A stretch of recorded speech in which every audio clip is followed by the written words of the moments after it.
الحمدللہ رب العالمین والصلاة والسلام علی سید المرسلین وعلی آلہ وصحبہ اجمعین اما بعد فاعوذ باللہ من الشیطان الرجیم بسم اللہ الرحمن الرحیم۔ السلام علیکم ویورز، آپ دیکھ رہے ہیں پروگرام اسلام اور ایمان اور میں ہوں آپ کا ہوسٹ سید اسامہ بخاری۔ یقیناً ناظرین کرام، امت مسلمہ آج کل بہت رنجیدہ ہے۔ اس کی وجہ یہ ہے کہ ہر مسلمان کے دل میں ایک بہت ہی اہم مسئلہ جاگزین ہے، اور وہ مسئلہ ہے مسجد اقصیٰ کا مسئلہ۔ بیت المقدس قبلہ اول حرمین شریفین کے بعد تیسری اعلیٰ ترین مسجد اور سید ثقلین صلی اللہ علیہ وسلم کی جائے اسراء ہے۔ یہ عصر حاضر کا اہم ترین مسئلہ ہے کہ مسلم معاشرے کے ہر فرد کے ذہن میں ہر وقت اجاگر رہتا ہے، چاہے وہ مسلم معاشرہ بذات خود کسی بھی بحران کا شکار ہو یا ان کے اپنے حالات کس قدر بھی خراب ہوں، مسئلہ فلسطین کبھی بھی ان کے ذہنوں سے اوجھل نہیں ہوتا۔ اور یقیناً حالیہ دنوں میں مسئلہ فلسطین کے حوالے سے جگہ جگہ بات ہوتی نظر آ رہی ہے، میڈیا پہ بات ہو رہی ہے، بہت ساری آرگنائزیشنز کے اوپر بات ہو رہی ہے، بہت سارے تھنک ٹینک فورمز کے اوپر بات ہو رہی ہے، ریلیز نہیں کر رہی ہیں، فلسطین کے ساتھ اظہار یکجہتی کیا جا رہا ہے۔ آخر امت مسلمہ کے نزدیک بیت المقدس مسجد اقصیٰ کی اہمیت اتنی زیادہ کیوں ہے، اور مسئلہ فلسطین اصل میں ہے کیا، اور بحیثیت مسلمان امت ہماری کیا ذمہ داریاں ہیں، اور بحیثیت پاکستانی مسلمان ہم اس میں کیا کردار ادا کر سکتے ہیں، اور پاکستانی حکومت اس میں کیا کردار ادا کر سکتی ہے، اسی اہم موضوع پر بات کریں گے۔ اور آج بات کرنے کے لیے جو میرے ساتھ جید علماء کا پینل موجود ہوگا اور شخصیات موجود ہوں گی اس ٹاپک پر، جو ہمارے ساتھ ایکسپرٹ موجود ہوں گے، ان کا تعارف کرواتا جاؤں۔ سب سے پہلے ہمارے ساتھ اسلام آباد اسٹوڈیو سے موجود ہیں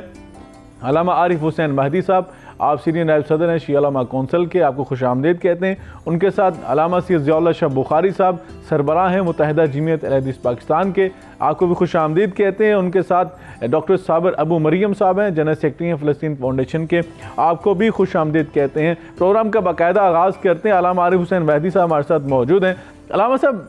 مسئلہ فلسطین اور بیت المقدس کی اہمیت، مسجد اقصیٰ کی اہمیت، یہ بہت، میں سمجھتا ہوں کہ مسلمانوں کے نزدیک اس کی بہت زیادہ اہمیت ہے، اور ایک تقدس والا معاملہ ہے۔ جس طرح حرمین شریفین کا تقدس ایک مسلمان پر فرض ہے، اسی طرح ہی یہ بیت المقدس جو ہے مسجد اقصیٰ، اس کی اہمیت مسلمانوں کے نزدیک بہت زیادہ ہے۔ مسجد اقصیٰ کے حوالے سے جو حالیہ جو میں سمجھتا ہوں کہ معاملات چل رہے ہیں، تنازعات چل رہے ہیں، اور وہاں پر ایک بہت بڑی ایک لہر دوبارہ سے آئی ہے، اس حوالے سے اب کیا سمجھتے ہیں بحیثیت مسلمان ہماری ذمہ داریاں کیا ہیں، اور یہ مسئلہ اصل میں ہے کیا تھا؟ بسم اللہ الرحمن الرحیم۔ دیکھیں، بانی پاکستان قائد اعظم محمد علی جناح کا واضح بیان موجود ہے کہ اسرائیل ایک ناجائز ریاست ہے، ہم اسے تسلیم نہیں کر سکتے، بلکہ میں یہ سمجھتا ہوں کہ مسلمانوں کو ایک جد و جہد کرنی چاہیے کہ عالم اسلام کے مرکز میں یہ ایک ناسور موجود ہے، اسے ہر صورت ختم ہونا چاہیے۔ ہم دو ریاستی حل کو کسی صورت بھی تسلیم نہیں کر سکتے، اور 75 سال سے 74 سال سے مسلسل یہ جو ظلم ہو رہا ہے فلسطینیوں پہ، فلسطینیوں کے بچوں کو ناجائز طور پر مارا جا رہا ہے، خواتین کو، نہتھے عوام کو، بے گناہ لوگوں کو جس طرح تشدد کا نشانہ بنایا جا رہا ہے، اسرائیل کی طرف سے مسلسل ایک درندگی اور وحشیانہ پن ہے جو فلسطینیوں کی نسل کشی کر رہا ہے، لیکن پوری امت تقریباً خاموش ہے۔ اور بلکہ میں یہاں تک دیکھ رہا ہوں کہ بہت سے اسلامی ممالک اسرائیل کو تسلیم کرنے کی طرف دوڑ رہے ہیں، تو اس وجہ سے اسرائیل کو شہ ملی ہے، فلسطینیوں کے خلاف اس کے حوصلے بلند ہوئے ہیں، اس نے قتل عام شروع کیا ہے فلسطینیوں کا۔ اور یہ جو دن ہے جس انداز میں غزہ کو ملی میٹ کیا جا رہا ہے، نہ معصوم بچوں کا خیال کیا جا رہا ہے، نہ حقوق انسانی کا خیال کیا جا رہا ہے، تو میں سمجھتا ہوں کہ ہمیں بحیث امت متحد ہو کر ایک سٹینڈ لینا ہوگا، تاکہ اسرائیل کے مظالم جو ہیں وہ بند ہوں اور اسرائیل اپنے حدود میں رہے، بلکہ امت مسلمہ کو اس طرح فلسطینیوں کے ساتھ پشت پہ مضبوطی کے ساتھ کھڑا ہونا پڑے گا، جس طرح اس وقت امریکہ اور مغربی طاقتیں جنہوں نے اس ناجائز بچے کو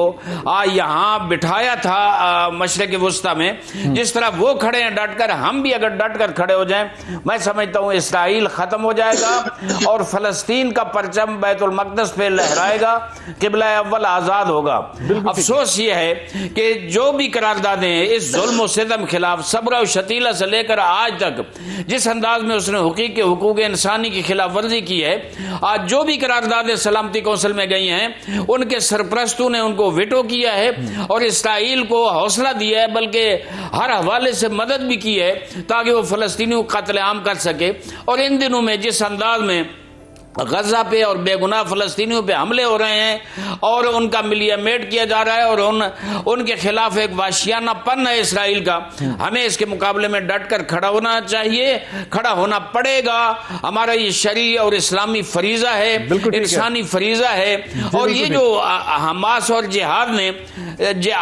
جہاد نے اسرائیل کے خلاف کارروائی کی ہے، میں سمجھتا ہوں جو ہیومن رائٹس خلاف ورزی مسلسل وہ کر رہا ہے اس کا جواب یہی بنتا تھا جو انہوں نے کیا، اور 74 سال کے ظلموں کا بدلہ لے لیا انہوں نے۔ اور میں یہاں واضح طور پر یہ جملہ آخری کہوں گا کہ قطعاً فلسطینیوں نے نہ بچوں کو مارا ہے، نہ خواتین کو مارا ہے، نہ انسانی حقوق کی کسی قسم کی خلاف ورزی کی ہے۔ جی بالکل ظالم اور جابر لوگوں کو یہ تو اسلام تو بالکل جنگ کے میدان کے اندر بھی اور جنگ کے حالات کے اندر بھی انسانی جو جانیں ہیں، خصوصاً بچے، خواتین، بوڑھے، ان کی حفاظت کی بات کرتا ہے، حتیٰ کہ جو درخت ہیں ان کو کاٹنے سے منع کیا گیا۔ صابر ابو مریم صاحب ہمارے ساتھ موجود ہیں۔ صابر ابو مریم صاحب، یہ بتائیے گا کہ آپ کا پیلسٹائن کے اوپر کیونکہ بہت زیادہ آپ ریسرچ سٹڈی رکھتے ہیں، یہ بتائیے گا کہ حالیہ جو معاملات ہو رہے ہیں فلسطین کے اندر اور یہ بربریت کہ غزہ کو بالکل ہی ملیمیٹ کر دیا گیا اور وہاں پہ مسلمانوں کا خون بہایا جا رہا ہے اور بے دریغ قتل کیا جا رہا ہے، معصوم بچوں کو کاٹا جا رہا ہے، اور جس طرح وہاں پر میں سمجھتا ہوں کہ ظلم و ستم کا نشانہ ان کو بنایا جا رہا ہے، اس کے کیا امپیکٹ پڑیں گے؟ یہ اس کے بعد کیا آپ حالات دیکھ رہے ہیں؟ وہاں پہ جو کشیدگی آئی ہے اور اس کے بعد جو اس کے امپیکٹس پڑیں گے، اس کے جو اثرات ہوں گے، وہ کیسے دیکھ رہے ہیں آپ؟ بسم اللہ الرحمن الرحیم، بہت شکریہ۔ دیکھیے، پہلی بات تو یہ ہے کہ جو غزہ کے اوپر اس وقت صہیونی بمباری ہے، میں آپ کو عرض کر دوں کہ غاصب اسرائیل نے کئی مہینوں سے یہ پلاننگ کی تھی کہ وہ غزہ کے اوپر ایک میسو اٹیک لانچ کرے گا اور غزہ کو سویپ کرے گا، پورے کا پورا غزہ کنٹرول کر لے گا اور اسلامی مزاحمت کے خلاف کریک ڈاؤن کر دے گا۔ یہ پلاننگ ان کی چل رہی تھی، لیکن یہ ایک بہت زبردست کامیاب کارروائی ہے ہماری اسلامی مزاحمت کی کہ جنہوں نے اسرائیلی انٹیلیجنس کو حاصل کر کے کہ ان پر حملے کی پلاننگ ہو رہی ہے، انہوں نے اتنا ہی بڑا ایک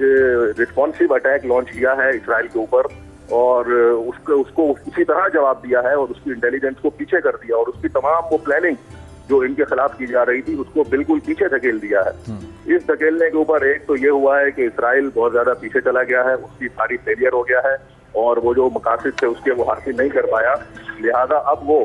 اپنے اس انتقام کو لینے کے لیے مظلوم بچوں کو وہ قتل کر رہا ہے، مظلوم بچوں کو نقصان پہنچا رہا ہے اور مظلوم انسانوں پر جو ہے اس نے بمبارڈمنٹ شروع کر رکھی ہے۔ یہ بہت ہی ایک ناجائز اور جس کو کہنا چاہیے کہ لیجیٹمیٹ کام ہے،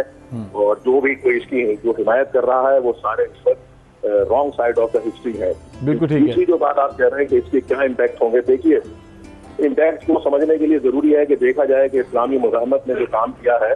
انہوں نے 150 اس وقت اسرائیلی فوجیوں کو اپنی قبضے میں لیا ہوا ہے، جس کے اندر ایک جنرل ہے، ایک کور کمانڈر ہے، بریگیڈیئر ہے، کرنل، میجر، کیپٹن اور فوجی رینک کے لوگ ہیں۔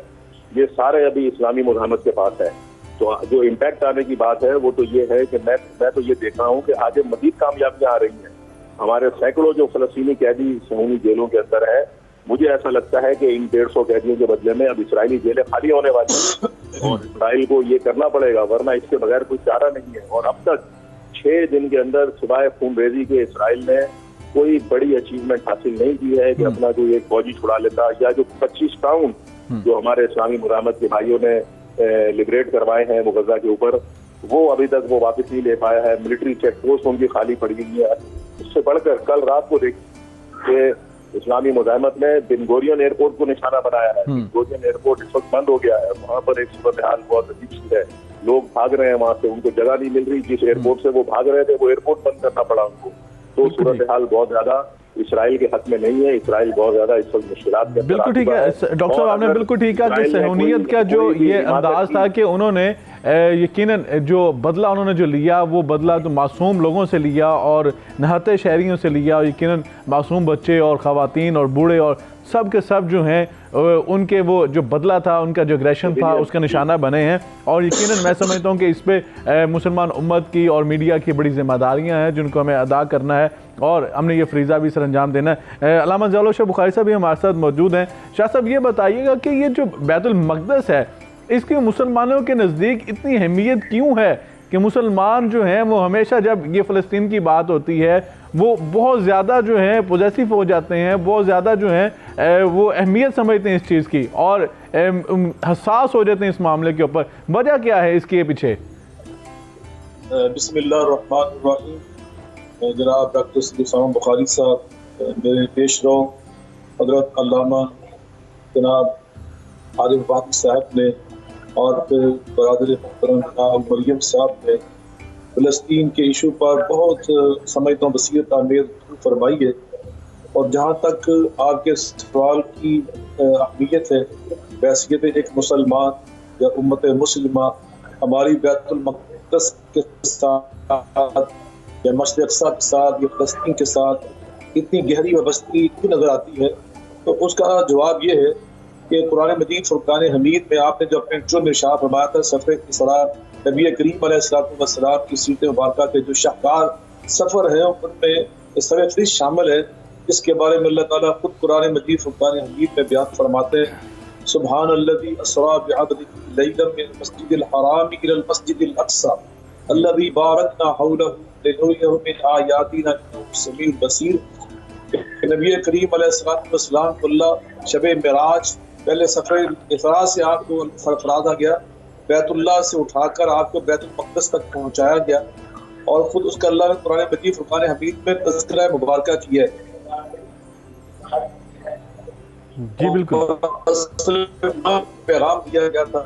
کہ ابراہیم خلیل اللہ علیہ السلام کی جو دینی اور وراثت تھی، ان کے دو سہارے جناب یعقوب علیہ السلام کا لقب ابراہیم اسرائیل تھا، پھر آگے ان کی اولاد بنی اسرائیل، ان کو بیت المقدس کی امامت دی گئی، اور جناب اسماعیل فرزند خلیل اللہ ذبیح اللہ علیہ السلام ان کو اللہ تعالیٰ نے بیت اللہ مسجد حرام اس کی امامت کا مسلح عطا کیا تھا۔ لیکن آج فرزند اسماعیل جناب محمد الرسول اللہ صلی اللہ علیہ وسلم کو بیت اللہ سے لے جا کر بیت المقدس میں پہنچا کر 1,00,000 کئی ہزار انبیاء اور رسل علیہ السلام کو وہاں پر اللہ نے اپنی قدرت کاملہ سے جمع فرما کر نبی کریم علیہ السلام ابتدا میں کھڑا کر کے اور امامت کے مسلح پر آپ خود فرماتے قدمنی جبریل حتی اممتہم، مجھے جبریل نے ہاتھ پکڑ کے مجھے امامت کے مسلح پہ کھڑا کر دیا۔ تو آپ کو وہاں کھڑا کر کے اللہ نے گویا ایک پیغام دیا تھا جس سے آج ہماری اتنی گہری وابستگی ہے کہ میرے خلیل اللہ کی جو تقسیم تھی وراثت کی دو حصوں میں چلی آ رہی تھی، آج کے بعد ہم نے دونوں حصے اکٹھے کر کے سیدہ آمنہ کے لال کی گود میں اور جناب سردار عبداللہ کے فرزند جناب محمد الرسول اللہ صلی اللہ علیہ وسلم کے دامن میں ڈال دیے۔ انا اعطیناک الکوثر، ہر خیر کثرت کے ساتھ ہم نے اپنے محبوب کو عطا کر دی۔ اسی نبی پاک صلی اللہ علیہ وسلم فرمایا تھا لا تشد الرحال الا الى ثلاث مساجد، آپ فرماتے کہ شد الرحال یہ ہماری ایک اصطلاح ہے شرعی، فرمایا یہ صرف 3 مسجدوں کے لیے ہوتا ہے، ایک بیت اللہ، ایک مسجد نبوی اور ایک بیت المقدس، اور یہ بیت المقدس وہ ہے جس کے بارے میں اللہ نے قرآن میں قسم اٹھا کے فرمایا والتین والزیتون وطور سینین وہذا البلد الامین۔ تو اللہ تعالیٰ نے اس کی محبت ہمارے دلوں میں خود پیدا کی ہے، اور اسی لیے جناب سیدنا فاروق اعظم کے دور میں آپ کے علم میں کہ اس بیت اللہ کی اس بیت المقدس کی خاطر تقریباً 5000 صحابہ نے قربانیاں دی ہیں، 5000 کے لگ بھگ صحابہ شہید ہوئے اس وقت سے آج تک۔ جناب سلطان ایوبی رحمۃ اللہ علیہ انہوں نے اس کو جب فتح کیا تھا تو اس وقت بھی 583 ہجری میں تو کتنے ہمارے مجاہدین نے اس کے لیے قربانیاں دی تھی، تو اس وقت سے یہ شہداء کا سلسلہ چلا آ رہا ہے۔ تو میں اس موقع پہ یہ کہنا چاہتا ہوں کہ اس وقت جو صورتحال ہے اس میں ایک تو اسلامی برادری کچھ ذمہ داری ہے، ایک عالمی برادری جو انسانی برادری ان کی بھی کچھ فرائض ہیں۔ بالکل صحیح، مسلمان ممالک کا یہ فرض ہے کہ وہ آپس میں سر جوڑ کر بیٹھیں اور اسلامی سربراہی اجلاس کا انعقاد کریں اور اس میں ایک متفقہ بیانیہ اس کو وہ طے کریں، اور فلسطین کے حوالے سے بحیثیت ایک مسلمان جو نبی فرمایا تھا کہ فتواتہم وتراہم وتعاطفہم کجسد واحد، یہ ایک جسد واحد کی جو مانند ملت اسلامی امت محمدیہ علیہ صاحبہ افضل الصلاۃ والسلام، تو ہمیں ایک متفقہ بیانیہ تشکیل دینا چاہیے۔ بالکل ٹھیک ہے، اور پھر اس کے بعد اس بیانیے کو لے کر یہ اقوام متحدہ میں جائیں اور عالمی برادری اس سے بھی اپیل کی جانی چاہیے۔ جی بالکل، شاہ صاحب نے بالکل بجا فرمایا کہ ہمیں احتجاج کی صدا جو ہے اس کو بلند کرنا ہوگا، اور جس طرح شاہ صاحب نے بالکل بڑا خوبصورت فرمایا کہ ہمیں اسے عالمی برادری تک اس کو لے کے جانا ہوگا۔ اسلامی جو ممالک ہیں OIC، ان کو ایک اہم اجلاس بنانا پڑے گا اسی خاص ایجنڈے کے اوپر کہ ہمیں بحیثیت اسلامی ممالک ہم کیا اپنا سٹانس لے سکتے ہیں، اپنا کیا کردار ادا کر سکتے ہیں، اور اقوام متحدہ کو اس میں کیا رول ادا کرنا ہوگا۔ یہ تو بات ہوگی بہت اوپر والے لیول کی۔ علامہ عارف حسین باری صاحب سے میں جاننا چاہوں گا، علامہ صاحب یہ جو اگر پاکستان کی ہم بات کریں تو دینی جماعتوں کا کردار کیا نظر آ رہا ہے آپ کو؟ ابھی تک کیا ملی ایکتی کونسل نے کوئی اجلاس بلایا ہے، یا دینی جماعتوں نے کوئی کال دی ہے احتجاج کی، یا کوئی تمام دینی جماعتیں مل کے کوئی لائحہ عمل بنائیں گی اور گورنمنٹ کے ساتھ بیٹھ کے کوئی سٹانس پہ بات کریں گے؟ میں سمجھتا ہوں کہ اب تک جو دینی جماعتوں کی طرف سے آواز اٹھی ہے وہ انتہائی کمزور اور ناتواں ہے۔ پورے ملک میں اس طرح مسلمانوں کو مظلوم فلسطینیوں کی حمایت میں نکلنا چاہیے، آگے فلسطینیوں تک یہ آواز پہنچے کہ دنیا اسلام کا فخر ہے پاکستان، ایٹمی ملک ہے پاکستان، غیرت مند قوم کا ملک ہے پاکستان۔ یہاں سے جو آواز اٹھنی چاہیے دنیا سے کہیں سے بھی ایسے نہیں اٹھنی چاہیے۔ لیکن افسوس یہ ہے کہ جب ہم خود کمزور ہوں گے، ہماری صفوں میں سے بعض لوگ کہیں گے کہ فلسطینیوں کو انسانی حقوق کا خیال رکھنا چاہیے۔ میں سمجھتا ہوں انتہائی کمزور باتیں ہیں یہ۔ فلسطینیوں نے آج تک انسانی حقوق کی کوئی خلاف ورزی نہیں کی۔ سب سے پہلا بیان دینی جماعتوں کے سربراہوں کی طرف سے اور دینی جماعتوں اور ایک مسلم معاشرے کی طرف سے یہ آنی چاہیے کہ 74 سال سے جو فلسطین پہ ظلم ہو رہا ہے، جو انسانی حقوق کی خلاف ورزی ہو رہی ہے، اس کے مقابلے میں پوری امت کھڑی ہو جائے۔ اور شاہ صاحب نے بہت خوبصورت فرمایا ہے، میں اس میں اضافہ کروں گا کہ تمام اسلامی ممالک مل کر اقوام متحدہ میں جائیں، سلامتی کونسل میں آواز اٹھائیں اور کہیں کہ اسرائیل کے اس عمل کو روکا جائے۔ یہ بہت بڑی دشمنی ہو رہی ہے، صرف مسلمانوں کے ساتھ نہیں، صرف فلسطینیوں کے ساتھ نہیں، یہ انسانیت کو روندا جا رہا ہے، انسانیت کا قتل عام ہو رہا ہے۔ اور پاکستان میں یہ کہوں گا کہ پاکستان کی عوام کو سب سے زیادہ آگے ہونا چاہیے۔ میں خراج تحسین پیش کروں گا رہبر معظم انقلاب آیت اللہ العظمى سید علی خامنئی کو اور ایران کو، جن نے کھل کر میدان میں آ کر کہا ہے کہ ہم حماس، جہاد اسلامی اور فلسطین کی اس کارروائی کی حمایت کرتے ہیں، چونکہ فلسطینی دکھی ہیں۔ اور عرب ممالک کو دیکھیں، عرب ممالک کے جو بسنے والے لوگ ہیں، شہری ہیں، آج جس وقت حماس نے یہ حملے کیے تو کس انداز میں مسلمان جھنڈے لے کر باہر نکلے، فلسطین کے پرچم لے کر، اور ان نے جشن منایا اور چوکوں پہ کھڑے ہو کے مٹھائیاں تقسیم کی۔ اور انشاءاللہ پورے عرب سے